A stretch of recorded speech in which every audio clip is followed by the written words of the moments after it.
turma do 7º ano, como vocês estão? Sejam todos bem-vindos a mais uma aula de arte. Espero que vocês estejam realizando as atividades conforme foi solicitado. Bom, vamos começar a nossa aula, mas antes, fazer a leitura do versículo. O versículo de hoje, ele está lá em Hebreus, capítulo 11 e versículo 6. Sem fé é impossível agradar a Deus, pois quem dele se aproxima precisa crer que ele existe e que recompensa aqueles que o buscam. Amém? Vamos lá, gente. Peguem o livro de vocês, ainda continuando o caderno 1, tá? De arte, mas nós vamos estar trabalhando o capítulo 4, tá? Que trata-se sobre a arte na Idade Média 2. Vamos lá? Nós vamos estudar a arte bizantina e a românica. Também vamos estudar a arte gótica.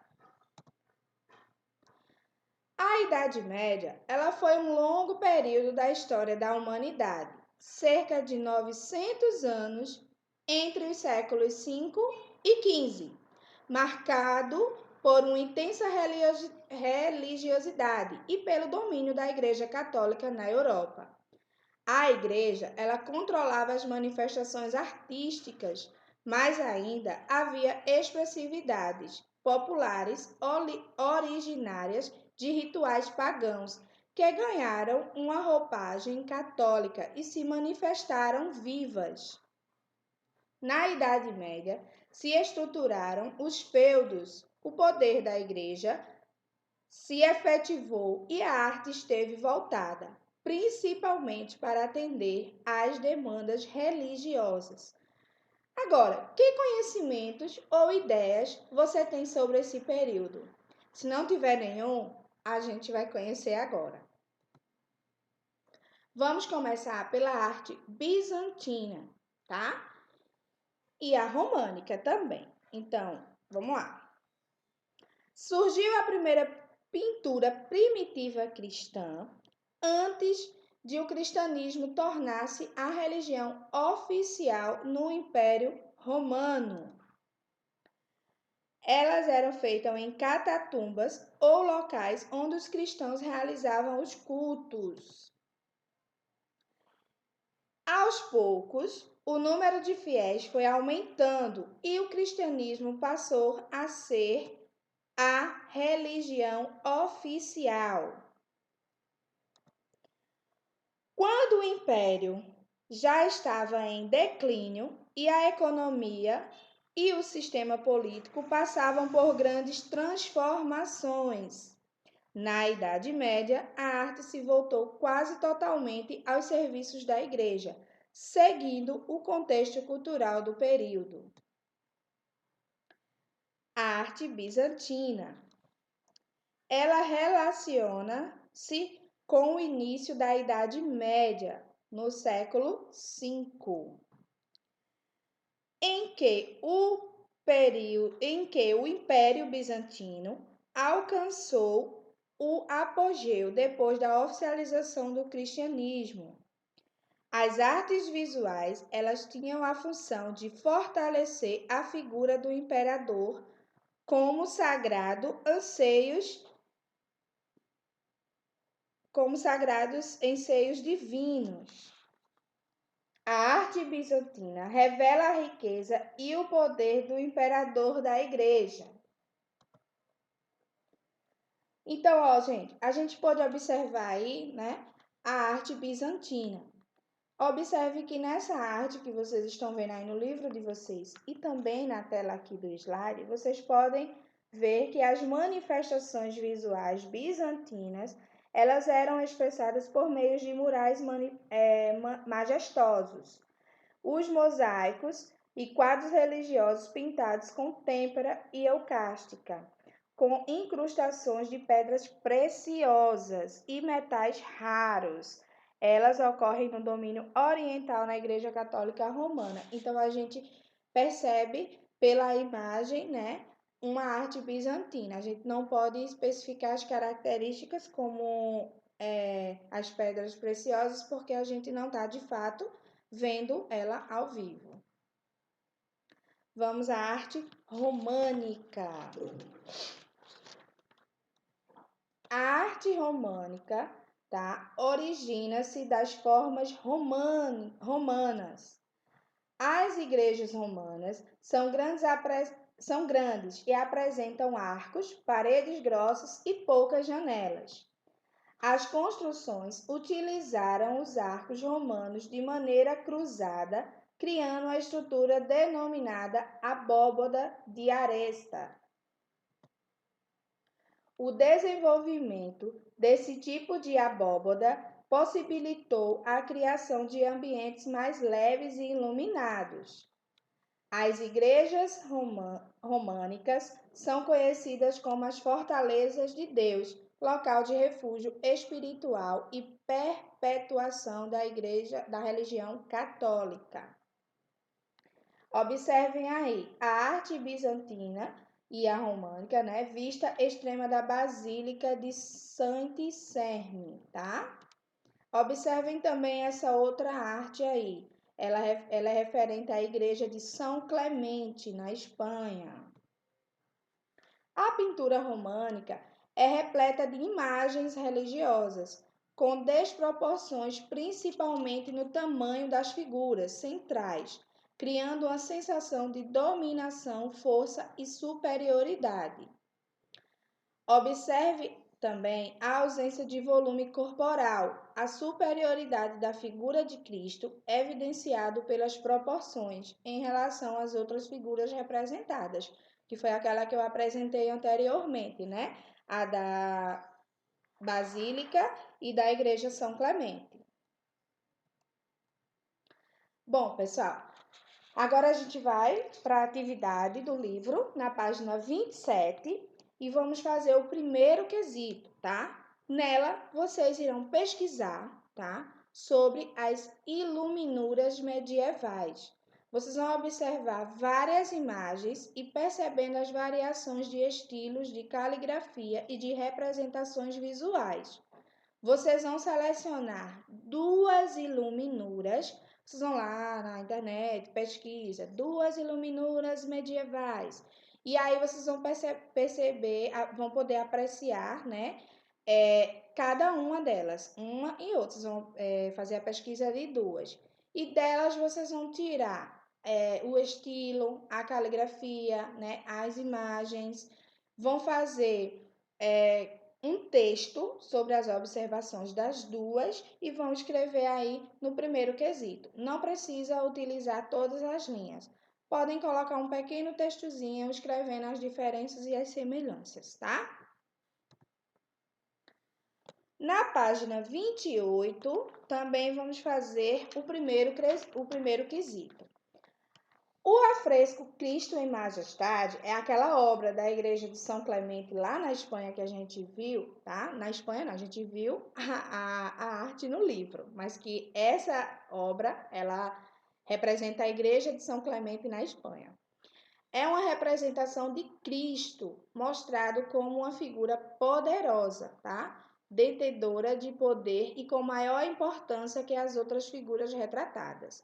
Então, você vai lá na página 26, vai apreciar novamente a obra e vai reproduzi-la, tá? Criando um desenho com a representação de uma personalidade. Então, você vai fazer a sua própria criação a partir daquela que você apreciou na página 26. Combinado? Vamos agora para a arte gótica. Ela tá lá na página 29, tá, gente? Vamos acompanhar. A partir do século XII, as transformações econômicas na Europa começam a levar a população a emigrar para as cidades. E por meio do domínio financeiro exercido pelo comércio, a burguesia se torna uma classe social em ascensão.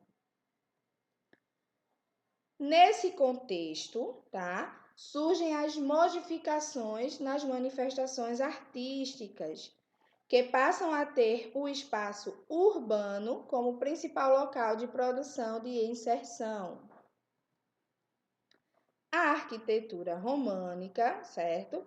Cede lugar às majestosas catedrais góticas, com construções muito altas e iluminadas por imensos vitrais. Os arquitetos e engenheiros do período desenvolvem o arco ogival e, a partir dele, a abóboda de nervura, que consegue sustentar mais ainda o peso. Ela possibilita a criação de paredes mais finas e edifícios mais altos. Vamos conhecer, agora a arte gótica. Observe os arcos de ogiva, a abóboda de fervura e os vitrais do interior da basílica. Vocês observem aí essa imagem e observem o que foi citado, os arcos da abóbora de fervura. Vamos conhecer mais um pouco dessa arquitetura. Observem aí no slide e também no livro de vocês que está citado aí, a abóbora de berço e a abóbora de aresta. Olha aí, tem aí as duas arquiteturas, tá? São essas aí que a gente citou. Já a arquitetura gótica, onde ela é a arco ogival e a outra representa a abóboda de nervura. Ainda dando continuidade à arquitetura gótica, tá? Ela privilegiou a verticalização das edificações, graças ao desenvolvimento tecnológico das abóbodas de fervura. Essa conquista foi ao encontro do desejo de misticismo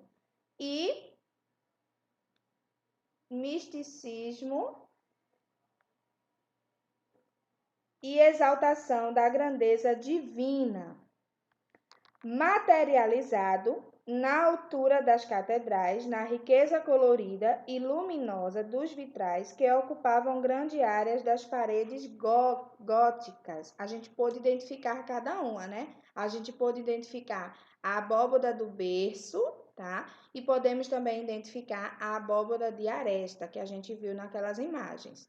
Também a gente percebeu o arco ogival e também a abóbora de nervura, né? Nervura. Que nome, né? Vamos lá. Os vitrais góticos são obras-primas do período, presentes principalmente nas catedrais, ela retratando cenas religiosas e motivos florais.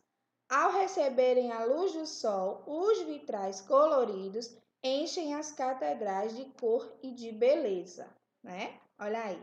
Então, a gente pode observar nessa arte gótica que os vitrais, eles sempre estão presentes nas catedrais e que quando recebem a luz do sol, eles começam a aparecer de fato colorido, né? E enche de beleza.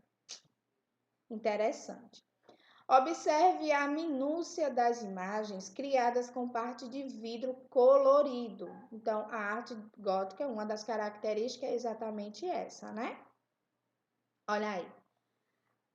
Com essa imagem mais próxima, a gente pode ver o brilho, né? Outro exemplo de arte gótica, né? Que também tem quando a luz do sol penetra, né? A gente pode perceber o brilho. As fachadas principais das igrejas góticas costumam apresentar um elemento denominado rosácea, acima do portal. As rosáceas têm forma circular, tá? Os vitrais com desenhos de padrões geométricos ou florais que são estruturados em uma composição com simetria radical. Observem aí a rosácea da fachada da Catedral de Notre-Dame, tá? Na França, Paris. Outro aí exemplo de arte gótica, né? Vamos observar a infinidade de detalhes e temas presentes em uma pequena parte da fachada. Tá aí o detalhe das esculturas na fachada extrema da Catedral de Chartres, também na França. Bom, gente, a gente conheceu um pouquinho, né? A gente conheceu um pouquinho dessa arte, que é bem interessante. A gente pôde perceber as características e as características, né? As diferenças e as semelhanças entre um e outras. E agora a gente vai fazer a nossa atividade lá na página 32, tá? Do livro. A gente vai fazer o primeiro quesito. Vamos lá. Deixa eu voltar aqui, desculpa aí. Pronto. Imagine um desenho para um vitral. A gente conheceu o que era vitral, né? Então, você vai imaginar um desenho, tá? Com cores variadas e formas simples. E nesse espaço aí, vocês vão criar um estudo para seu vitral.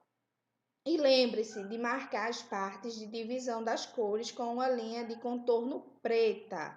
Então, nesse espaço aí do primeiro quesito da página 32, tá?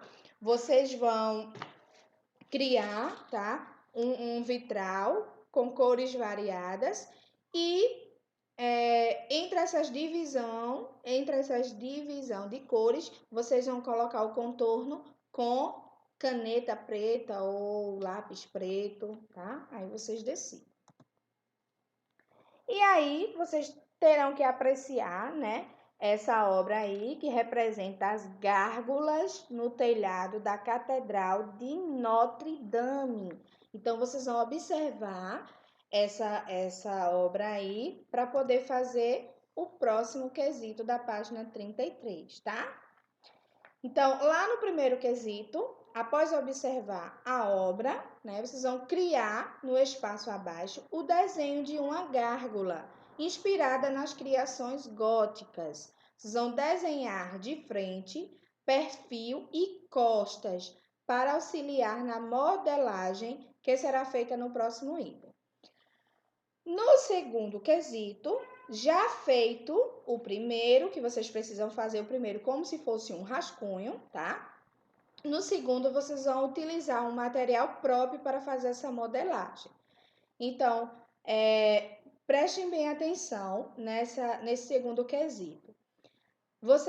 Se vocês já tiverem argila em casa ou massinha de modelar, vocês vão poder fazer essa arte, tá? Se vocês não tiverem nenhum desses materiais, infelizmente vocês não poderão tentar comprar porque está tudo fechado, né? E aí vocês não vão conseguir de imediato. Mas eu tenho uma solução para isso. Então, eu vou explicar primeiro como vocês vão fazer e depois eu vou dar a solução. Então, segundo quesito. Utilizando o material próprio para modelagem, ou argila ou massinha de modelar, vocês vão criar a escultura da gárgula que você projetou no primeiro quesito. Então, no primeiro foi o rascunho que você fez, tá? Sobre uma gárgula. E aí, no segundo, você vai precisar de um material concreto para você modelar essa escultura, tá? Observe a produção de vários ângulos para poder trabalhar essa modelagem. Bom, gente, a minha sugestão é o seguinte: se você não tiver argila, não tiver a massinha de modelar, você vai ter que esperar, tá? Tudo normalizar para poder você fazer essa atividade. Agora, eu coloquei uma observação aí no slide dizendo o seguinte: essa produção da escultura de uma gárgula será entregue no retorno das aulas, que após esse retorno eu estarei marcando a data para a exposição dos trabalhos que valerá nota. Então, se tiver argila em casa, você faz. Se tiver a massinha, você já faz e já deixa pronto. Se não tiver, a gente vai ter que esperar normalizar tudo e aí você vai comprar o material, vai fazer e eu vou estar marcando a data para a entrega. Combinado? Bom, pessoal, aqui eu finalizo a minha aula, né? Se cuidem, Não deixem de usar a máscara, o álcool em gel, o álcool 70%. Fiquem em casa, tá? Estejam sempre orando. Estou com bastante saudade de todos vocês, tá? Um abraço bem apertado e que Deus os abençoe. Até a próxima aula.